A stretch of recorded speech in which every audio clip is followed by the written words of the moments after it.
ਵੇਖੋ ਜੀ ਮਾਸ਼ਾਅੱਲਾ ਅਨਪੋਰਟਡ ਕ੍ਰਾਸ ਦੇ ਵਿੱਚ ਮਾਸ਼ਾਅੱਲਾ ਵਿੱਡ ਵਜੂਦ ਵੇਖੋ ਕਿੱਡਾ ਹਾਲ ਤੱਕ 15 ਦਿਹਾੜੇ ਨਹੀਂ ਸੁਣਦੀ ਗਾਂ ਮਾਸ਼ਾਅੱਲਾ ਵੇਖੋ ਤੋੜਾ ਪਾਣੀ ਪੀਂਦੀ ਪਾਣੀ ਲੈ ਜਾ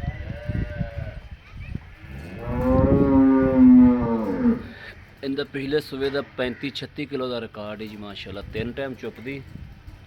ਵੱਡੀ ਗਾਂ ਹੈ ਮਾਸ਼ਾਅੱਲਾ ਚੰਗੇ ਵੱਡ ਵਜੂਦ ਵਾਲੀ ਫਾਰਮ ਦੀ ਗਾਂ ਹੈ ਫਾਰਮ ਇੱਕ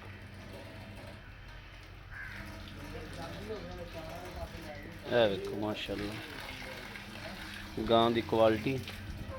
ਗਾਂ ਦੀ ਨਸਲ ਜ਼ਾਤ कैमरे च माशाल्लाह पूरी नहीं आती यही लम्मी टोरी मड़ा जी लत्त वेखो कि मोटी गोल खोर माशाल्लाह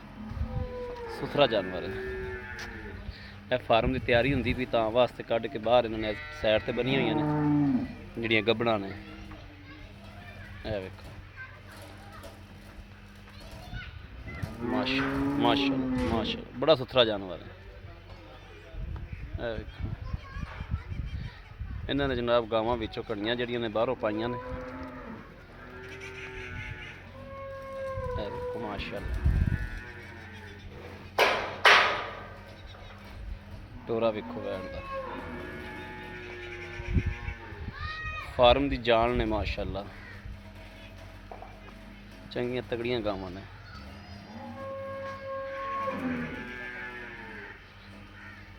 ਇਹ ਥਣ ਕਹਿੰਦੇ ਨੇ ਪੂਰੇ ਰੁੱਗ ਦਾ ਕੱਢੇਗੀ ਜਦੋਂ ਬਿਲਕੁਲ ਵਕੇਗੀ ਨਾ ਪੂਰੇ ਰੁੱਗ ਦਾ ਕਹਿੰਦੇ ਨੇ ਅਸੀਂ ਇਸ ਗੱਲ ਤੇ ਬਹਿਸ ਕੀਤੀ ਵੀ ਥਣ ਛੋਟਾ ਤੇ ਕਹਿੰਦੇ ਨੇ ਪੂਰੇ ਰੁੱਗ ਦਾ ਥਣ ਹੋਵੇਗਾ ਜਦੋਂ ਗਾਂ ਸੂਵੇਗੀ ਪੂਰਾ ਥਣ ਕੱਢ ਦਈਏ ਟੋਰੀ ਬਾਊ ਲੈ ਚੱਲ ਉੱਥੇ ਖਰਾਣੀ ਤੇ ਲੈ ਚੱਲ ਇਹ ਵੇਖ ਲੈ ਮਾਸ਼ਾ ਜਾਨਵਰ ਬੜਾ ਅਨਮੋਲ ਹੈ ਇਹ ਜਨਾਬ ਦੂਸਰੇ ਨੰਬਰ ਤੇ ਇਹ ਖੜੀ ਇਹ ਗੱਬਣ ਇਹ ਵੀ ਗੱਬਣ ਹੈ ਆ ਸੂਈ ਹੈ ਇੱਕ ਇਹ ਨਹੀਂ ਵੇਚ ਹੈ ਇਹ ਸੂਈ ਹੈ ਨਹੀਂ ਵੇਚ ਇਹ ਮਾਸ਼ਾਅੱਲਾ ਇਹ ਨਹੀਂ ਵੇਚ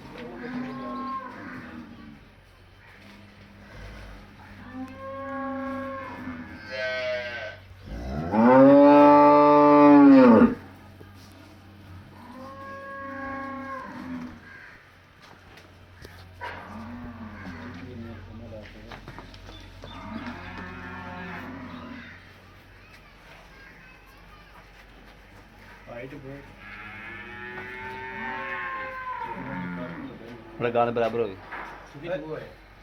ए वेखना जी माशाल्लाह इत्थे खलो ए बंदे ने हला क्या मोढा चक्या है तो फिर भी गां दे बराबर है माशा और साइड ते जा भी माड़ा जा परली साइड ते बंदा लुक जांदा है ए वेखो जी माशाल्लाह बहुत हाइट है गां